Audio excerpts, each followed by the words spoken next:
अस्सलामुअलैकुम 7th class. आज हम पढ़ेंगे लेसन नंबर 2 और इसका नाम है आवर विलेजेस, हमारे गांव। आपका भी कोई गांव है? यकीनन आप में से ज़्यादातर बच्चों के कहीं ना कहीं कोई ना कोई गांव ज़रूर होगा या वो इस वक्त भी गांव में ही रहते होंगे। तो कैसी होती है गाँव की ज़िंदगी? बिल्कुल, गाँव की ज़िंदगी बहुत सादा होती है और माहौल बहुत रिफ़्रेशिंग होता है और दिल वहाँ पे बड़ा खुश होता है। सब्ज़ा, ताज़ी सब्ज़ियाँ, पानी अच्छा अच्छा और सारे कुदरती मंज़र के हर वक्त दिल खुश होता रहता है। इसके साथ साथ गाँव में बहुत सारी सहूलतें भी नहीं होती। चलिए आइए अपना ये लेसन स्टार्ट करते हैं। सबसे पहले मैं आपको बुक में से ये लेसन आपका दिखा दूंगी, उसके बाद हम वापस अपनी डिटेल की तरफ आएंगी। चलिए हम अपना लेसन देखते हैं बुक में से। पेज नंबर 15 से आपका ये लेसन स्टार्ट होता है। ये इसका पहला हिस्सा है। टेक्स्ट देखिएगा, क्योंकि हमने अभी फ़िलहाल टेक्स्ट पढ़नी है तो हम टेक्स्ट वाला हिस्सा पहले देखेंगे। जब हमारी टेक्स्ट ख़त्म हो जाएगी तो हम इसकी जो एक्सरसाइज वाला हिस्सा है वो भी देखेंगे। ये इसका पेज नंबर 16 जो इसका दूसरा पेज है टेक्स्ट का। पेज नंबर 17 तीसरा पेज है और एक्सरसाइज के साथ ये थोड़ा सा इसका हिस्सा आ रहा है। तो चलते हैं हम अपनी डिटेल की तरफ। हमारे गांव। Reading comprehension, first of all हमने टेक्स्ट पढ़नी है। Paragraph number 1। Once Amjad's father was very tired of his office work. एक दफ़ा का जिक्र है अमजद's फादर। हम एपोस्ट्रोफी का इस्तेमाल लेसन नंबर 1 में भी देखा हमने और ग्रेड 6 में भी हमने आपको इसको पढ़ाया था, तो इससे आप बाखूबी वाकिफ़ होंगे। वॉज वेरी बहुत ज़्यादा, टायर्ड ऑफ थके हुए थे। टायर्ड ऑफ वर्ब है, एक इडियम की फॉर्म में है कि वो बहुत ज़्यादा थके हुए थे। ऑफ हिज ऑफिस वर्क, अपने ऑफिस के काम से, अपने दफ्तर के काम से, जहाँ पे वो काम करते थे। तो एक दफ़ा अंजुम के अबू दफ्तरी काम से बहुत उकताए हुए थे। He did not know what to do, उन्हें नहीं पता था कि क्या करना है। हिज वाइफ सजेस्टेड, उनकी बीवी ने मशवरा दिया हिम, उसे to take a few days leave, चंद दिनों की छुट्टी ले लें। फ्रॉम से हिज ऑफिस, अपने ऑफिस से, एंड विज़िट, और जाएं, विज़िट करें, मिलें। हिज पेरेंट्स, अपने पेरेंट्स को, इन नूरपुर विलेज, नूरपुर गांव में अपने वालिदैन से जाकर मिल आएँ। तो उनकी बीवी ने उन्हें मशवरा दिया कि चंद दिन दफ्तर से छुट्टी लें और नूरपुर गांव में जाके अपने वालिदैन से मिल कर आएँ। वो वुड बी रिफ्रेश्ड, ये गौर से सुनिएगा कि मैंने कैसे बोला। Refreshed by living in the village. He would, वो हो जाएंगे रिफ्रेश, बिल्कुल ताज़ा दम, बाय लिविंग, रहने से, इन द विलेज, गाँव में। वो गाँव में रहने से, रहकर जब वापस आएंगे या गाँव में रहकर वो क्या हो जाएंगे? ताज़ा दम हो जाएंगे। आफ्टर अ फ्यू डेज, चंद दिनों के बाद, ही वुड रिटर्न, वो वापस आ जाएंगे, होम, क्वाइट, ये आपने गौर से सुनना है, क्वाइट। बिल्कुल इसका मतलब है, आगे भी इससे मिलता जुलता एक लफ्ज़ आएगा जो हम उसको आपको प्रोनाउंस करके बताएंगे। फ्रेश, बिल्कुल ताज़ा दम होके आए जाएंगे। टू टेक अप, और अख्तियार करेंगे, क्या अख्तियार करेंगे? हिज वर्क अगेन, अपने काम को दोबारा संभाल लेंगे। तो चंद दिनों के बाद जब वो घर वापस आएंगे तो वो क्या होंगे? एक तो वो ताज़ा दम हो चुके होंगे, तो क्या होगा? वो अपने काम को दोबारा से संभाल लेंगे। चंद दिनों के बाद जब वो वापस आएंगे तो ताज़ा दम होकर वापस आएंगे तो क्या होगा कि वो अपने काम को दोबारा से संभाल लेंगे। चलते हैं कुछ लफ्ज़ों की तरफ। जी, टायर्ड ऑफ, थके हुए होना, उकताए हुए होना। यहाँ पर मैंने जो नो और उसके साथ यहाँ ये भी नो लिखा है, इनकी प्रोनाउंसिएशन है no no no no. Suggested हम करके आ चुके हैं, मशवरा देना। वुड बी रिफ्रेश्ड, ये लफ्ज़ जिसके साथ ईडी लग जाए और एस एच हो, एंडिंग उसका वर्ड एस एच हो वर्ब का, और उसके साथ जब हम पास्ट या पास्ट पार्टिसिपल बनाते हैं तो वो टुक की आवाज़ देता है, रिफ्रेश्ड। क्वाइट, इसको याद रखने के लिए आपने साइट को अपने जहन में रखना है, जिसका मतलब होता है बिल्कुल। आगे भी मैंने लिखा है क्वाइट एंड डाइट और क्वाइट को आप याद रखेंगे, इसका मतलब होता है खामोशी, तो आपको ये भूलेगा नहीं इंशाअल्लाह। The next day Anjum's father reached the beautiful village Noorpur situated on the bank of a canal. His parents were overjoyed to see him. अगले दिन अंजुम के वालिद जो हैं, उसके जो अब्बू हैं, वो पहुँचे खूबसूरत गांव नूरपुर में, जो कि वाक़या है नहर के किनारे, on the bank of canal, नहर के किनारे। अगले दिन अंजुम के अब्बू खूबसूरत गांव नूरपुर पहुंच गए, जो कि नहर के किनारे पर वाक़या है। हिज पेरेंट्स वर, उसके वालदैन थे ओवरजॉयड, बहुत खुश। जाहिर है बेटा घर वापस आया है, मिलने आया, तो वो बहुत खुश हुए। टू सी हिम, उन्हें देखकर। मैंने आपको लास्ट टाइम भी बताया कि जहाँ पे भी टू के बाद कोई वर्ब आता है तो वो फिर इन्फिनेटिव उसको कहते हैं। मैंने डिटेल के साथ आपको वहाँ पे बताया था। आगे चलते हैं, चलिए इसका पहले तर्जुमा देख लेते हैं। तो उन्हें देखकर उनके वालिदैन फूले ना समाए, ओवरजॉयड, बहुत ज़्यादा खुश हो गए। तो उन्हें देख के उनके वालिदैन पेरेंट्स वालिदैन बहुत ज़्यादा खुश हो गए। His other relatives also gathered, इकट्ठे हो गए। टू वेलकम, उनको वेलकम करने के लिए, खुशामदीद करने के लिए, इस्तकबाल करने के लिए, उनके इस्तकबाल के लिए। उनके दूसरे रिश्तेदार भी उनके इस्तकबाल के लिए वहाँ जमा हो गए थे। वंस अगेन ये प्रोनाउंसिएशन देखिएगा वर्ब का, ये रीच्ड क्योंकि ये सी एच जिसके भी एंड पे आ जाए वो आगे ईडी यानी उसका पास या पास पार्टिसिपल जब बनाया जाता है तो की आवाज़ आएगी। Reached, situated. आगे बढ़ते हैं। Paragraph number 3।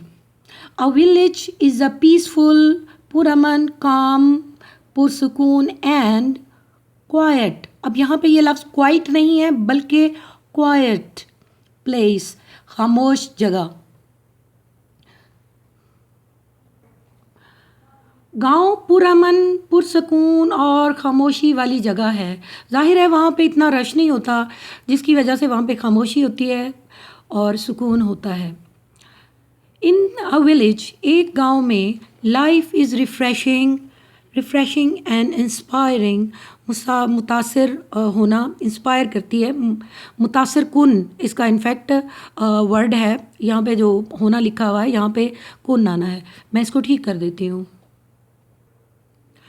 तो in a village life is refreshing, ज़िंदगी बहुत फ़रत बख्श होती है, एंड इंस्पायरिंग, मुतासिर कुन होती है। As there is no noise and rush of traffic, जैसा कि वहाँ पे कोई उसमें क्या नहीं होती, आवाज़ नहीं होती, एंड रश, हुजूम ऑफ ट्रैफिक का।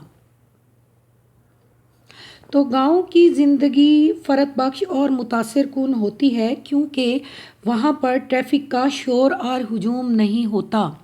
वहाँ पे देखें शहरों की तरह से तो बहुत ज़्यादा ट्रैफिक नहीं होती, गाड़ियाँ नहीं होती, रिक्शे, तांगे और गाड़ियाँ और पता नहीं क्या क्या वहाँ चलते रहते हैं। बड़ी बड़ी बसें, कारें और ट्रक चलते हैं जिनकी आवाज़ ही बहुत ज़्यादा ख़राब कानों को क्या कहते हैं भली मन मालूम नहीं होती। तो एक तरीके से नॉइज़ पोल्यूशन ही बना रहता है।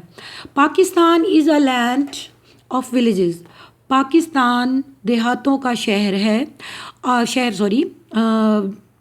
जगह है, लैंड है, सरजमीन है।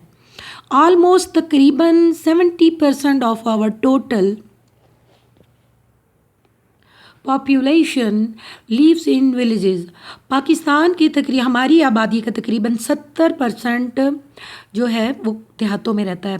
वैसे अब तो ये 70% से कम हो गए हैं देहातों में, ज़्यादातर लोग जो हैं वो शहरों में आके बस गए हैं, लेकिन बहरहाल 70% से थोड़ा सा ही अभी कम हुआ होगा। The population of a big village, एक बड़े गांव की आबादी जो है में हो सकती है गो टू 5000 और 6000, कि एक बड़े गांव की आबादी 5000 से 6000 तक हो सकती है। But a small village usually आमतौर पर हैज़ अ पॉपुलेशन, उसकी आबादी होती है ऑफ अबाउट तकरीबन 2000 पीपल और लेस, कि उसमें 2000 या इससे भी कम लोग होते हैं। बड़े गांव की आबादी 5000 से 6000 हो सकती है, लेकिन छोटे गांव की आबादी अमूमन या आम तौर पे अबाउट यानी कमोबेश 2000 की होती है।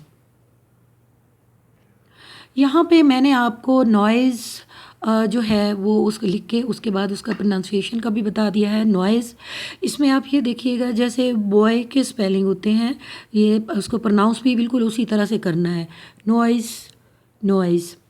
क्वेश्चन की तरफ जाते हैं। आपका इनबॉक्स क्वेश्चन है, यहाँ पे आ गया identify the topic sentence of this paragraph. इस पैराग्राफ का टॉपिक सेंटेंस मालूम करें। बच्चों, मैंने आपको अपने पहले लेसन में ही बताया था कि आम तौर पे आपके पैराग्राफ का जो पहला आपका सेंटेंस होता है वो क्या होता है, आपका टॉपिक सेंटेंस बोलते हैं उसको, ऑफ दैट पर्टिकुलर पैराग्राफ।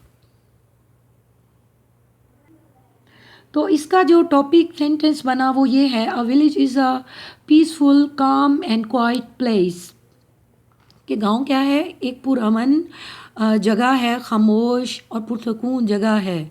ठीक है, यह आपकी लाइन, आपका जो पैराग्राफ है इसका पहली लाइन है। तो अज़ीज़ तलबा, आज का सबक, आज का हमारा जो लेसन है वो यहाँ पे ख़त्म होता है। अभी हम थोड़ा सा अपना स्पोर्टिव मटेरियल को पढ़ेंगे जो कि रेलिवेंट है रेगुलर वर्ब से। अज़ीज़ तलबा, हमने यहाँ लिखा हुआ है how to pronounce past and past participle regular verb. जब हम रेगुलर वर्ब के साथ ईडी या डी लगाते हैं तो उसकी एंडिंग साउंड ठ कब आती है। तो हेयर इज़ के अगर वर्ब के आखिर में के आ जाए और उसमें हम इजाफा करें ईडी का तो वो क्या बन जाएगा, आस्क्ड। और अगर सी एच आए या च साउंड आए तो मैच लिखा हुआ मैच जैसे है, लेकिन ये बोला जाएगा मैच्ड। Help, helped. डबल यहाँ पे डबल एस हो तो गैस है, ये गेस्ट। Check, checked. अच्छा, ये इधर जो मैंने लिखे हैं ना वो उसको प्रोनाउंस करने का तरीका मैंने लिखा है इधर, वो जो हमने जो लिखी हुई फॉर्म में होगा वो इधर लिखा हुआ है। ठीक है, आगे ये brush, brushed. Announce, announced. Fix, fixed. Laugh, GH भी हो जहाँ, लाफ्ड। डबल एफ आ जाए, स्निफ, स्निफ्ड। आगे बढ़ते हैं, इनको आपने याद करना है। ये these are your formulas for remembering where to pronounced sound with verbs. आगे बढ़ते हैं, तो यहाँ पे आपने ड साउंड आएगी जब ईडी का बोलेंगे इन अल्फाज के साथ या जिनकी एंडिंग में ये लेटर होंगे। टर्न यानी एंड, अगर एंड पे हो तो टर्न्ड। जी हो, बिलोंग्ड। ज साउंड हो, देखिए अरेंज में ज की साउंड है, ग नहीं, अरेंग नहीं है ये, अरेंज्ड, अरेंज्ड। ड, जहाँ पे एल आ जाए एंड पे, पुल्ड। वी आ जाए, अराइव, अराइव्ड। आर्म, एम आखिर में हो, आर्म्ड। जी की साउंड आ जाए, जैसे पॉज में एंड पे जी की साउंड आई है, बेशक इधर एस लिखा हुआ है लेकिन इसकी साउंड तो जी की है ना, जेड की है, पॉज्ड, रोब, बी आ जाए तो रोब्ड। आगे बढ़ते हैं लास्ट वन की तरफ। जी, हमारी जो एंडिंग साउंड होगी उसके साथ जो बनेगी वो ईडी होगी, और आपके वर्ब के जो एंडिंग होंगे वो हम इधर देख रहे हैं। इस तरफ मैंने लिख दिया हुआ है कि वो वाले वर्ब्स जिनकी एंडिंग टी पे हो रही है, और यहाँ पे वो वर्ब्स हैं जिनकी एंडिंग डी से हो रही है, उनको हमने इड की साउंड देना है, id. Excite, excited. Cheat, cheated. Accept, accepted. Connect, connected. इस तरफ देखिए जी, एंडिंग साउंड डी के साथ होनी है जिन वर्ब्स की एंडिंग साउंड डी हो। एक्सपैंड, एक्सपेंडेड, यहाँ पे मैंने इसको लिखने का बताया हुआ है और ये इसकी प्रोनाउंसिएशन है। And, ended, ended. Decide, decided. ये डिसाइड तो ये लिखेंगे ऐसे, बोलेंगे ऐसे, डिसाइडेड। अज़ीज़ तलबा, इसके साथ ही हमारा आज का लेसन ख़त्म हुआ। उम्मीद करती हूँ ये लेसन आपके लिए बहुत ज़्यादा मुफीद साबित होगा। दुआओं में याद करिएगा, और अपने वालिदैन की इज़्ज़त करते रहें, बहुत सा पढ़ें, और कुछ ना कुछ बन के दिखाएं, अच्छे इंसान भी बने। सबकी इज़्ज़त करते रहें, दुआओं में याद रखें। मैं इजाज़त चाहती हूँ। अल्लाह हाफिज़।